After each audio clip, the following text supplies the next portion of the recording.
Hello and welcome! It is Vintage Super League time once again. I'm Randy Bueller. I'm joined by Shuhei Nakamura. Now, I'll warn you guys. Hello, Shuhei. Shuhei's English is... Shuhei's been nervous about his ability to speak English, so we've let him off the hook on commentary so far, but you won the whole league, Shuhei. You won the regular season. We got to hear from you, so welcome to the booth. Thanks. Well, time is coming. Yes. Now, I know you played the same Oath of Druids deck all the way through the entire season. Do you have much experience with Vintage? Is this just the only Vintage deck you know, or did you feel like it was just the best deck all the way through? Truly, I have no idea because I play only 2 times.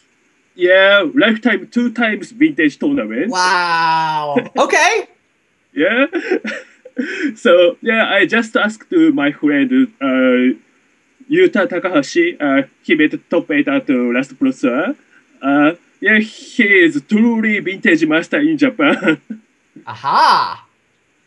Okay, so you've got friends that play Vintage. So you got invited to the Asia Vintage Championship that just got started up last year. They invited all the Hall of Famers. I guess you got invited that way. Was that your first ever Vintage tournament, or maybe first or second? It is second tournament. My first one is 10 years ago. It was the Invitational. Got it. That's awesome. Thanks. So you play Vintage once 10 years ago. Then you get invited to the Asia Vintage Championship. Did Yuta tell you to play an Oath deck, or did you look at the Eternal Weekend Championship to see what Brian Kelly had won with, or how did you pick this Oath deck for that Asia Vintage Championship? Also asked to Yuta. He said also it's best deck. Okay, I will use.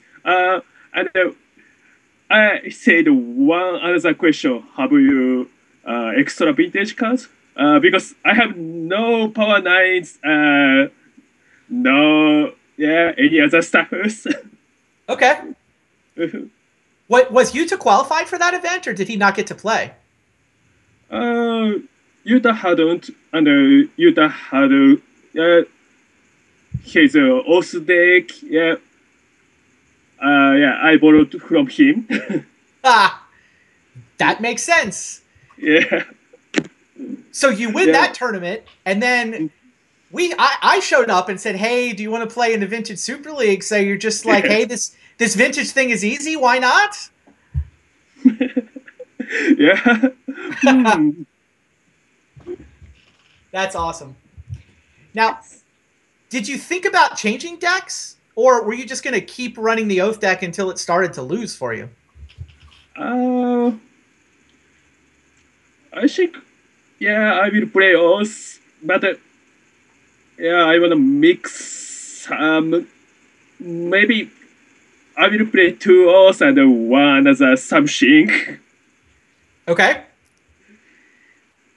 Okay. Yeah, not sure. Yeah, maybe. Love it. Look, it has been a lot of fun having you in the league. I know a lot of people had hoped we could get more international players, and so, I'm glad you were able to make it work. I know for some weeks you were playing from the United States, right? You were in Las Vegas for a little while, but right now you're back home in Japan? Yeah, it is my place. Yeah, in Tokyo. It's so small, but okay for me.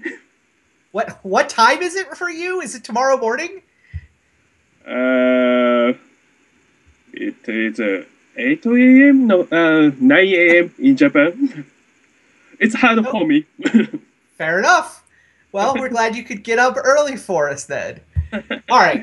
Now, to let everybody know what's going on for the playoffs, Shuhei is through to the finals. He won the regular season. His 7-2 record with that Kelly Oath deck was the best in the league, so he's first place. He gets a bye all the way into the championship final match.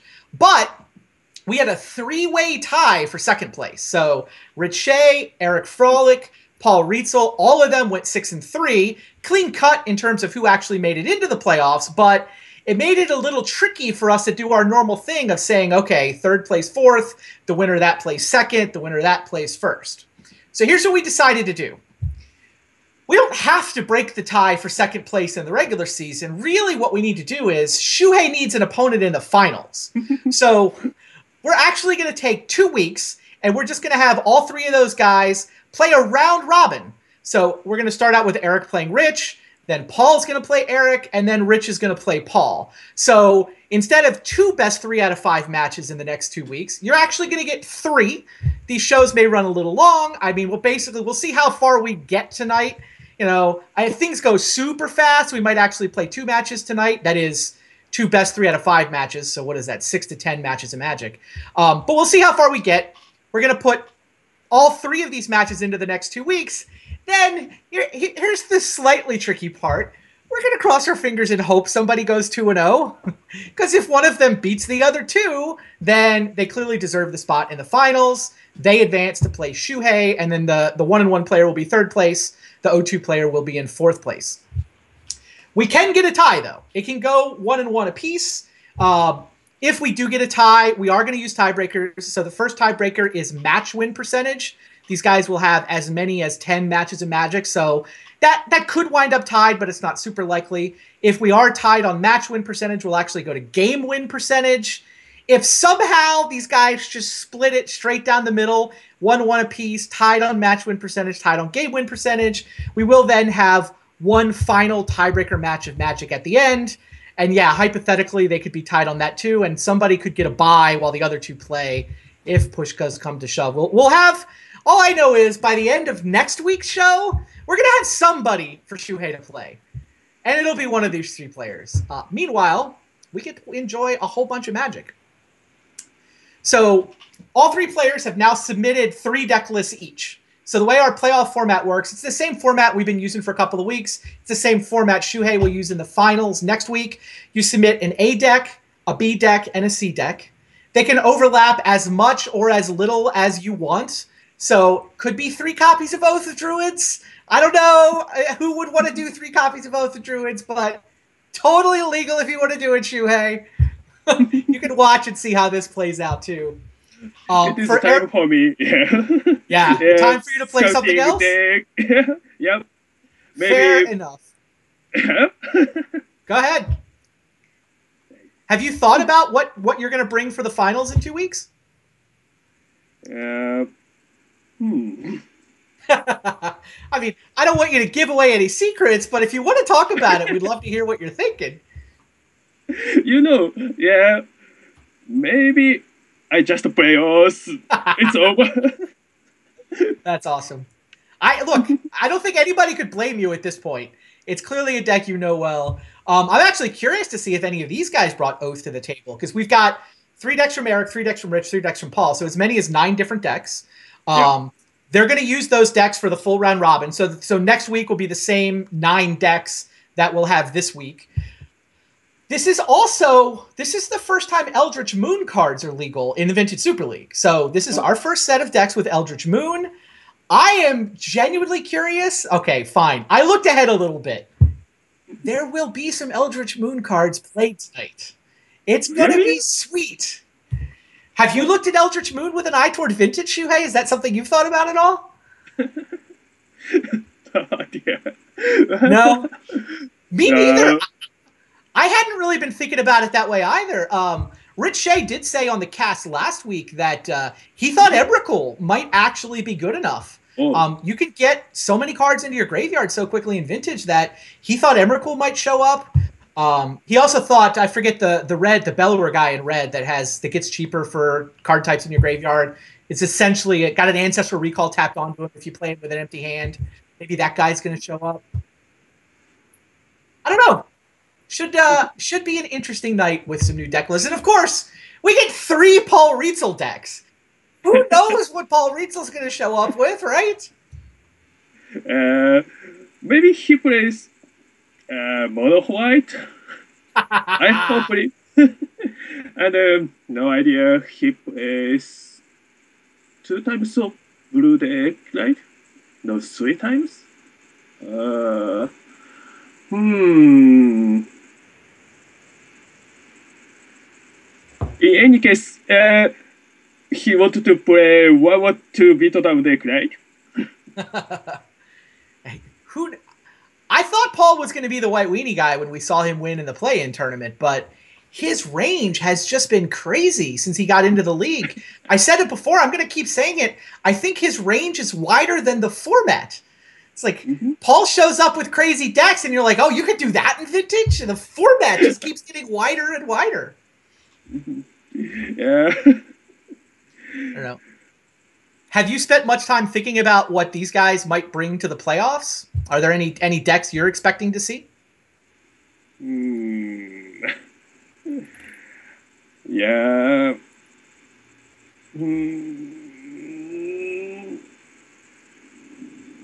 No, maybe. Yeah.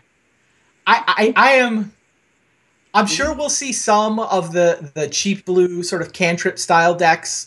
I don't think we're going to see a ton of those. I feel like all three of these guys are going to have maybe one of those decks.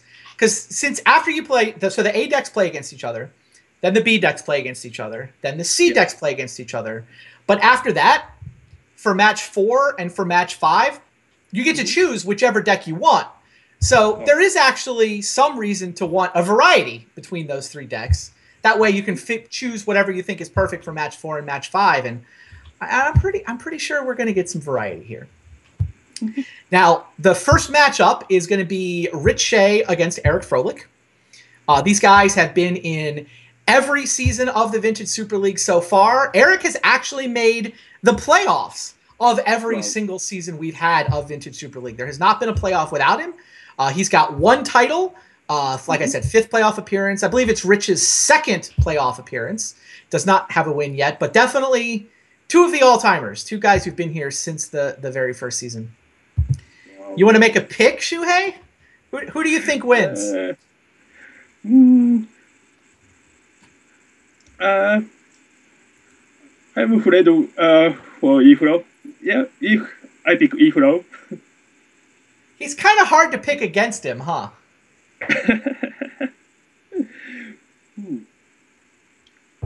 Yeah, Ifro is very good at Magic, very good at Vintage. Yeah. So, a pretty safe. I'll tell you what. I'll pick Rich.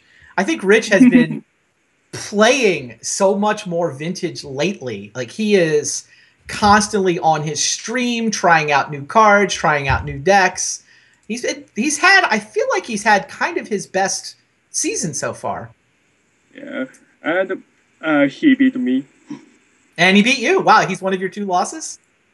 Who was your other loss to? Paul. Ah, Paul, sure. I still can't believe you beat me.